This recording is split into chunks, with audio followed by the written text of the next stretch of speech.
again, I was going to ask you about your working process. So say you're working on, BRZRKR. How different is it working on BRZRKR to say, like any of your other work? So obviously, if you were doing Department H, for example, the creative process must differ depending on who you're collaborating with. So can you talk me through the different collaborative process you've had to deal with over the course of your career? Some of the best bits, but some of the most challenging bits as well. Yeah. I think, like, for me personally, the most challenging collaboration is where I have to draw a script written by someone else, and I found out just by doing it that it's like, I don't like that, like there's something I don't want to give up in the storytelling. I'm definitely, like, there's artist writers, and then there's writers, and there's artists, and I'm definitely a writer artist. So the writing comes first. Yeah. So like, I can't fully give that up. So if I'm just drawing it or whatever, I'm never happy. So that was one of the early collaboration things I learned about myself. But then, working with Keanu on BRZRKR is not too different than co-writing that I've done with Jeff Lemire. Like, we've written a few things together, and he's the only other person that I've really co-written something with, and I've worked at various ways with other writers, like, or artists, like Brian Hurt and Tyler Jenkins. While they don't get the writing credit, like, I've definitely spitballed ideas with them and kicked ideas around, and like, their storytelling. So like there's the line between writing and drawing is like fuzzier depending on who I'm working with, but yeah, I would say with me and Jeff, the writing is, we sort of spitball the idea together, and then we'll take sections and each write one and then stitch it together. That's sort of how our process is. But with Keanu, who hasn't been scripting comics his whole life like me and Jeff had, it's a little bit different, where we create the scenes like this, like we're talking. We write the scenes down, and then I'll be basically like typing them up, transcribing them, and then put it together in a comic format, and then we'll go over that a bunch of times. And so it's a little bit more time consuming that way. Yeah. But it's still fun because we're creating. I don't know, I feel like we're collaborating even more than Jeff and I have. Yeah. No, thank you for sharing that with me as well. And I think, that moves on nicely to another one of my questions in terms of, you've worked for many, again, we talked about some of the companies, your DC, your Dark Horse Comics, etc. Now, one of the things that young people ask me quite a lot is they say, oh, I'm never going to, they might be an artist, they might be a creative, want to get into comics, but they're like, oh, I'm never going to be Matt Kindt. I don't know how do I get in there at these companies? And is it a job interview sort of scenario, or do you meet people at the pub or the bar or wherever? And like, how do these conversations happen that get your foot in the door for these amazing organizations that have then spearheaded your career as well, and you've been able to go on and do wonderful things with your career, but it's that foot in the door. So if you could talk me through, is it as complicated as going for a job interview, that kind of thing, or what is it like when you're pitching and you're getting your foot in the door at those types of organizations? What was that like for you? Yeah, I would say, like, there's a million different ways. Like, if you talk to any creator, they all have a different story about how they broke in or how they got the work. But I would say, and I'm going to go out on a little bit of a limb, but say the best way to get, like, if you want to work with Marvel, DC, or any like mainstream publisher on work for hire, stuff like that, like, the best way to do that, the best way to get that work is to do your own thing first. Like, get your own book done. Like, if you're a writer artist, that's the easiest way, because you can draw your own thing and get it out there. If you're a writer, you got to find an artist and collaborate. But the idea is to do a project or do a few books that are fully your vision, that show your voice and how you do it. And then, like, that's your resume, that's your job interview, is the actual work, doing some work, showing that you can finish a thing, showing that you know how to do whatever it is you're trying to do, and just get it out there. And what I learned was, like, editors who you end up meeting at conventions or, you know, going to a bar after a show or whatever and talking to.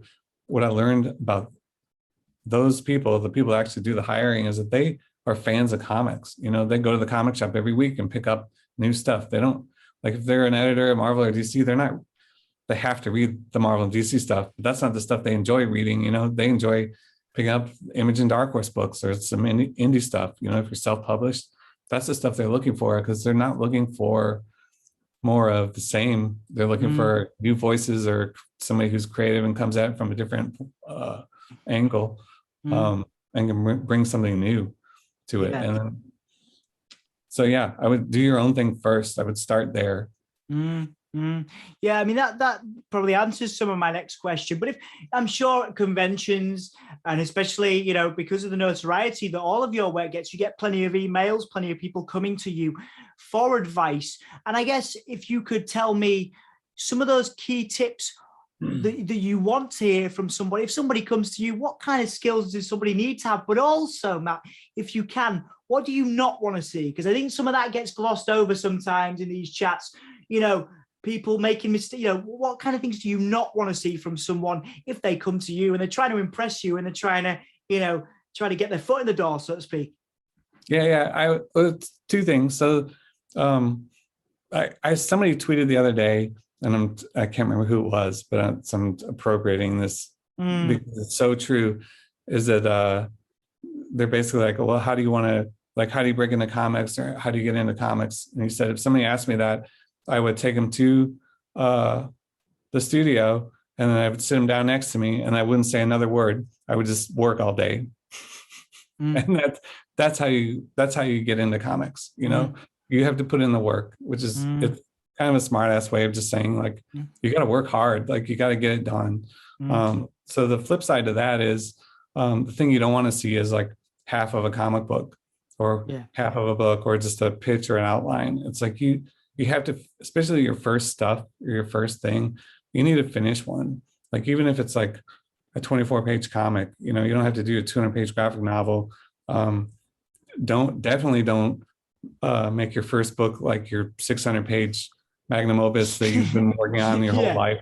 Don't do that either. Like, that's because you'll never finish it. You know, you want to do bite off just enough that you can chew it and finish it, you know, like a 100-page graphic novel, or like, you know, whatever it is, but have it done. You know, like, no one wants to read just a script. No one wants to see a few pages of art and an outline, especially if you're coming in, no one knows who you are.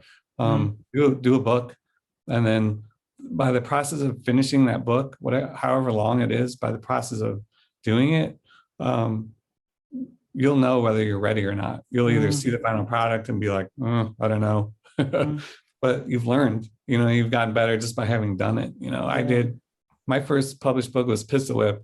It was a 120-page book.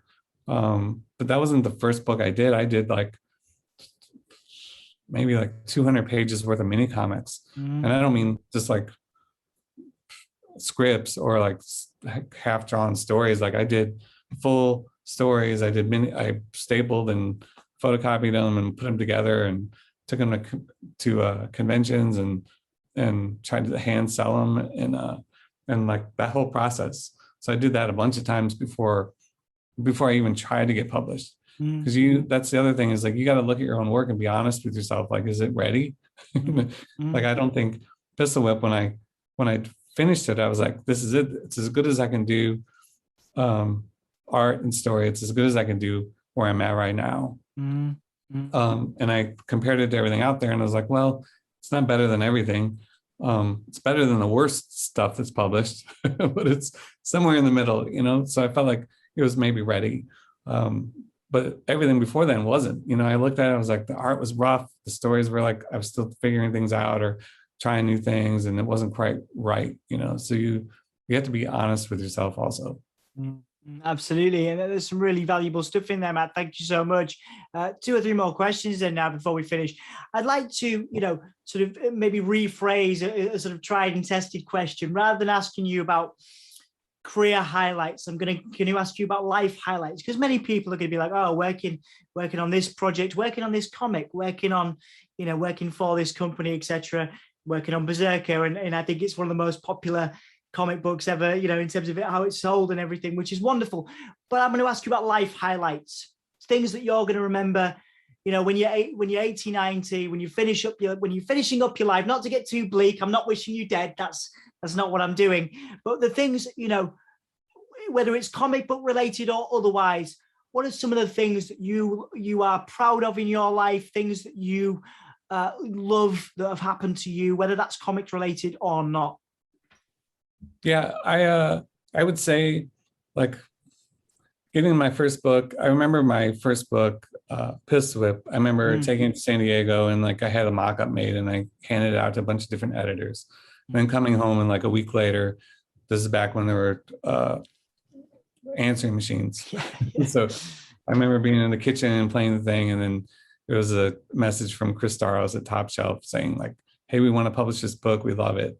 Like, just getting that message was like, that was like a turning point. I don't know if it's the greatest moment in my life. It's definitely not, because I have a daughter who's amazing, and whatever, that's, if I'm going to pick anything, it's going to be that stuff. But as far as career goes, like, that was the thing. I was like, oh, like, there's just a few moments in your life where something decisive happens, where it's like a switch that flips, and that hardly ever happens. And it never happens in just like a moment, it's always like a slow grind, and then gradually you look down, you climb the mountain or whatever. But that was a moment that I'll always remember.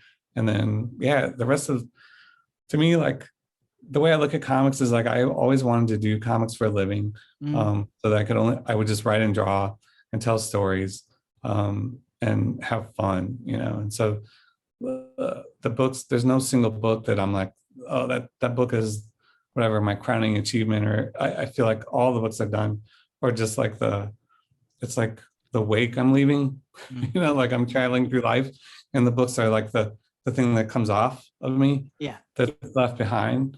And so I don't know what that means. I don't know who it's for, or what it matters. I know that I had fun doing all of them, most of them, all but maybe like 2 books I had fun doing. And